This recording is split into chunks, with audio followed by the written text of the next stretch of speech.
Hey everybody, welcome back to the channel. I have a book review for you, and it is a breakout novel by author Charlie Holmberg, and it is entitled The Paper Magician.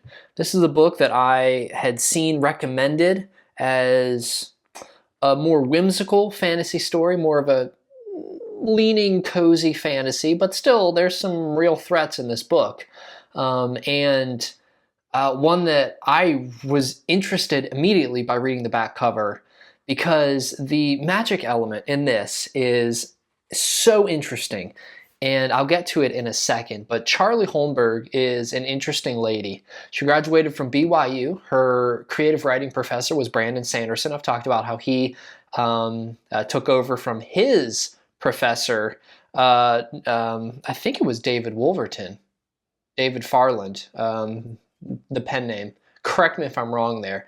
And at BYU. And so she sort of really thanks him for a lot of his efforts into helping her learn how to write creatively, as well as to appreciate the business side of the book world.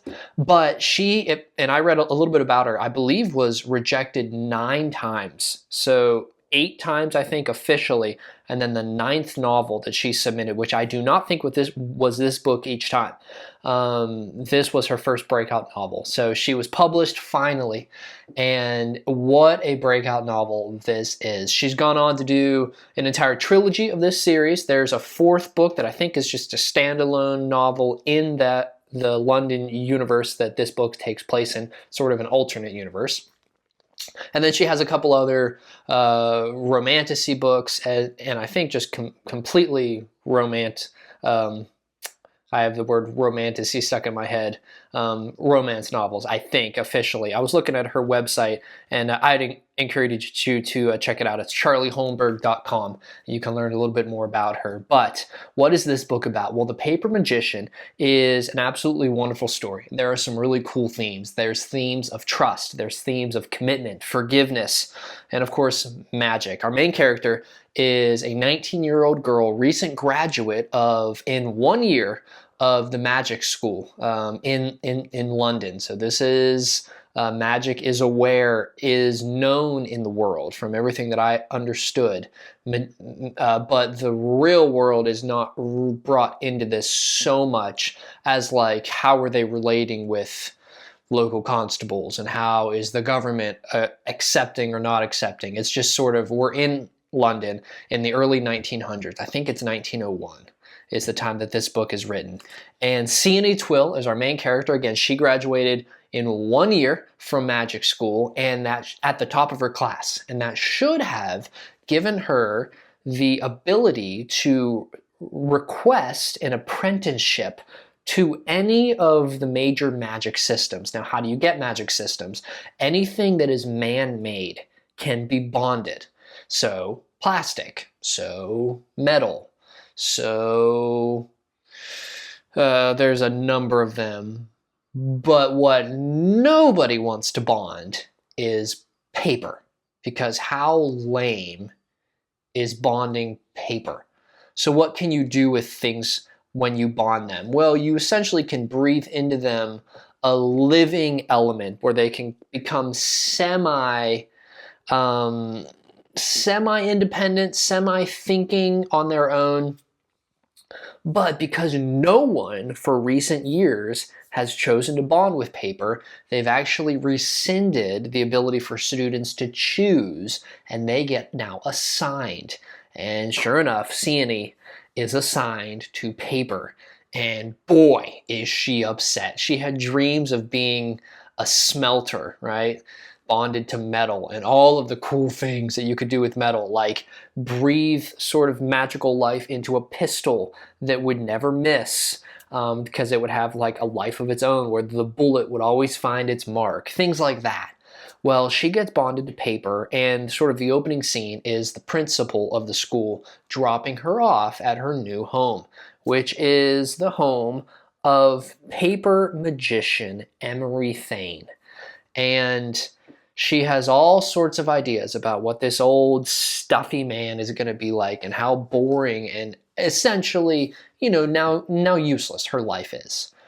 And however, when she meets the 30-ish something, tall, dark, and handsome magician Emery Thane, everything changes a little bit because he is not what she expected, and paper is certainly not what she expected.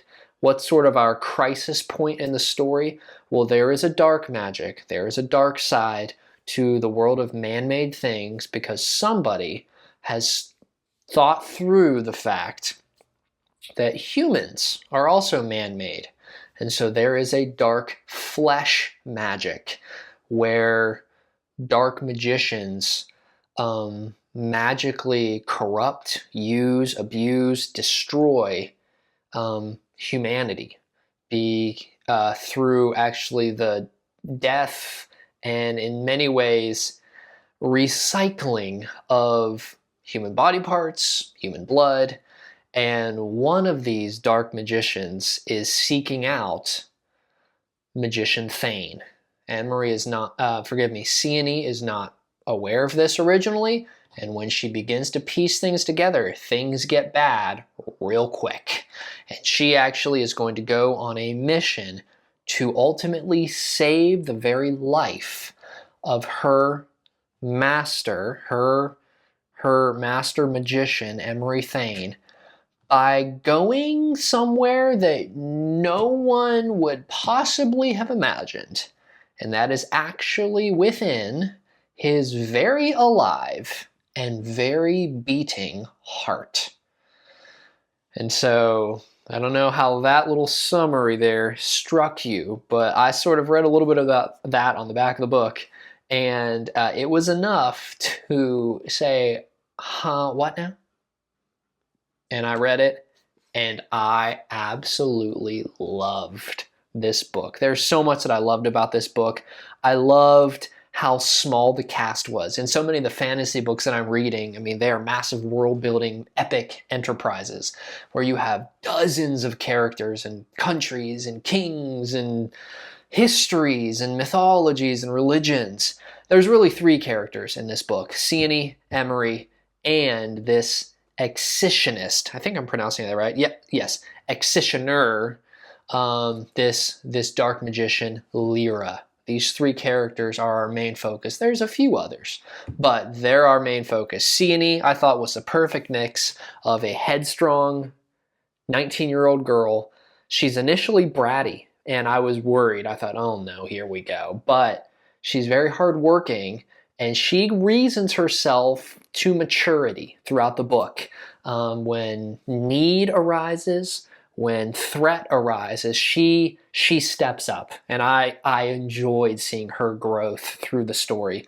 Emery, he is kind, he is thoughtful, he is committed, but as we learn more about him, he's by no means perfect, and that's something that he needs to deal with as well, and something that Ceony gets a chance to rationalize as she is forced to see that, yes, even some heroes make mistakes, and how do we respond changes everything.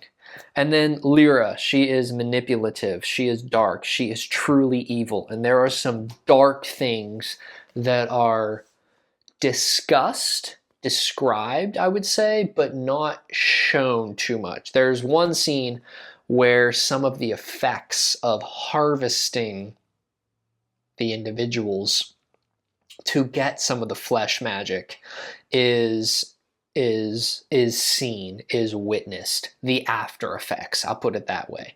But these 3 characters I thought formed a great backbone for this story. This is very character driven, right? Like, you are intimately getting to know these characters. There's an incredible magic system, right? I mean, to think that you can bond a man-made item and then use that for development, for protection, for economy. Now, one thing that I'm curious about is that if is in book 2 and book 3, and then maybe the standalone book, she sort of seems to be targeting a different type of magic system, though in the trilogy, the story continues with our characters, I believe.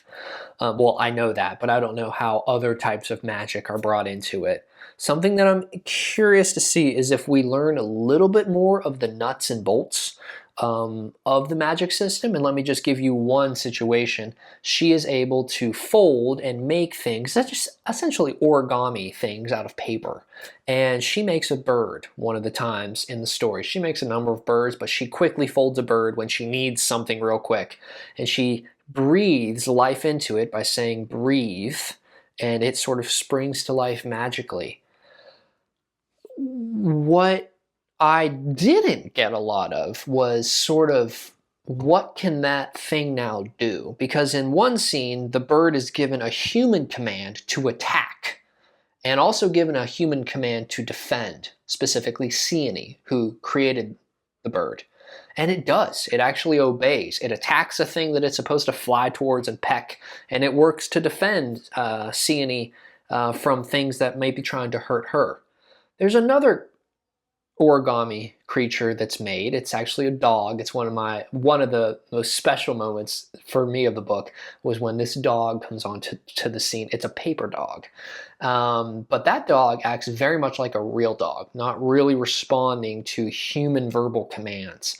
And so something that I'd be curious to see is like, is it just very convenient? Like the bird knows the word attack, whereas the dog only responds to like whistling and snapping like a normal dog maybe would. And so I'll be curious to see how the magic system develops. It is elegant, this story. It's clean. It is very precise. It's very whimsical. You feel like you are in magic-driven London in this story. And it is a simple story, right? There's a reason this story was made. There are characters who you need for this story, for this plot, and I thought it worked beautifully. So, initially, one thing that I was concerned about was that she is 19 years old, and Emery Thane, who is the magician, the paper magician, he is, I think, 31, if I'm remembering correctly. He's in his early 30s. And when she moves into his house on the outskirts of London, I was initially concerned that how is this dynamic going to work here? The moral implications were something I was curious about, but more, I mean, that's a little bit of a dicey situation if this is going to be a budding love story and you've got your characters already living together. You've got this sort of power dynamic struggle of like the teacher and the student. I just thought like, okay, she set up some pieces here that could go a way that would be uncomfortable. Certainly in our world, we know that there are power struggles, specifically in education, that get very inappropriate and very wrong quickly. So I was like curious, how is she going to, because I could see that there was sort of this romantic element was going to be developing. I thought it was interesting that she chose the age 19. I was just curious why, I don't know, the teenager year and the 30 I thought was just an interesting choice. But all to say, she handled it well. The questions and concerns I had, she downplayed very well early on, to when later on, when certainly some of the romantic feelings begin, it's very much one-sided. It's very much nothing incredulous going on. So I don't want to finish on that note, but that was one thing that I thought, okay, interesting. I see where she's going, I see the age, and I see the occupation and the sort of authority figure here, structure. How is she going to mesh these things? And I thought she did a really good job with it. This is by far my favorite book I've read this year, and maybe you're thinking, I read this book and I didn't enjoy it. I did, and I loved it. I actually gave it 5 out of 5. And so this is the first 5 out of 5 that I've given a book this year. I loved it, and I cannot wait to read the second and the third book, and most likely the fourth in this world. So thank you, Charlie, for writing this book. Thank you, publishers 47 North, for accepting it as her breakout novel, and excited to see what she continues to do in this series, and I'm sure in many other books. So thank you so much for watching. If you're interested, you can like and subscribe, and we will continue to read and share books in upcoming videos. Maybe in the comments we get a little discussion going. Have you had a favorite magic system that you've read? I indicated that the paper magic that's really highlighted in this was so fun. It was so unique. But is there a magic system that you think, yeah, when I think of the novels that I've read, this is my favorite one? Have you read this series, and did you feel similar to how I did? I look forward to continuing that conversation down in the comments. But thank you again, and we'll get back together on the next video.